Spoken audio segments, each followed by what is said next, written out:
Si Anne d'Autriche est omniprésente dans l'éducation de Louis XIV, il n'en va pas de même pour son fils cadet, Philippe, que tout le monde appelle monsieur. En effet, la reine va donner à ses enfants deux éducations totalement différentes.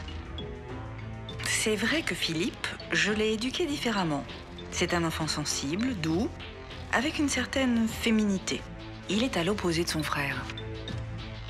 La reine aime ses deux enfants, évidemment, le petit Louis et le petit Philippe, mais naturellement avec une préférence pour l'aîné, celui qui est appelé à porter la couronne.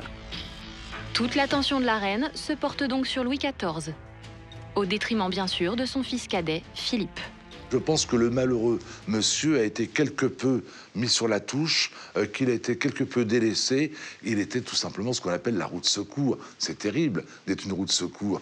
Et je pense d'ailleurs que l'éducation n'était pas la même. L'un a reçu l'éducation d'un roi, l'autre n'a reçu que l'éducation d'un second.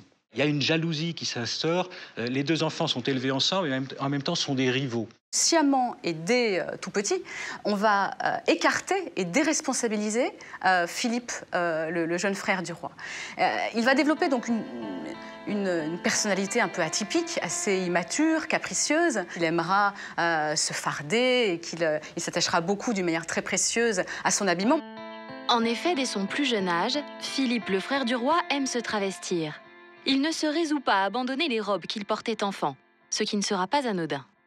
L'éducation aura une incidence incroyable sur la vie, voire la sexualité. Là, Louis XIV est un homme qui a un appétit incroyable et un goût des femmes démesuré. Monsieur est un homme beaucoup plus fêtard que Louis XIV et qui, lui, se portera davantage sur l'homosexualité.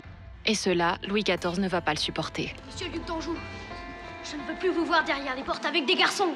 Pour vos débauches, cachez-vous. Vous, derrière les portes avec les filles, vous dites des prières.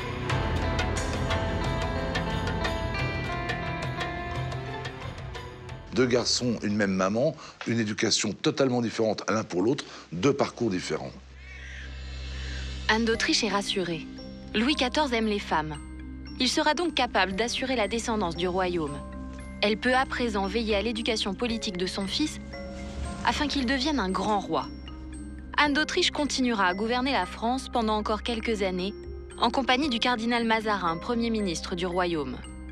En attendant, Louis apprend son métier de roi, mais il ne va pas tarder à comprendre qu'un souverain, aussi puissant soit-il, ne fait pas toujours ce qu'il veut. Nous sommes en 1658. Louis XIV a 20 ans. C'est un beau jeune homme et il va pour la première fois de sa vie tomber amoureux. À cette époque, la France est en guerre en vue d'annexer le territoire de la Flandre, qui appartient pour le moment aux Espagnols.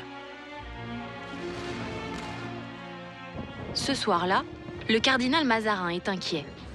Alors que les combats font rage, Louis XIV est tombé gravement malade. Les médecins diagnostiquent une fièvre typhoïde. Comment vous sentez-vous, sire? Alors, il tombe malade. C'est une grande inquiétude à Paris. On prie pour la santé du roi. Et alors que Louis XIV tremble de fièvre, le coup de foudre va se produire. Sire.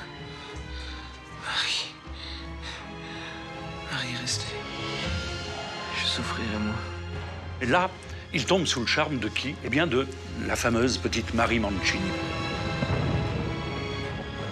Mazarin a fait venir d'Italie toute sa tribu de nièces, toutes les petites Mazzarinettes, qui étaient de jolies petites femmes. D'ailleurs, la petite Marie Mancini était peut-être la plus mignonne, en effet. Le cheveu très noir, l'œil très vif, très fine, presque maigre, d'ailleurs. On disait qu'elle avait des pattes de héron, tellement ses jambes étaient élancées.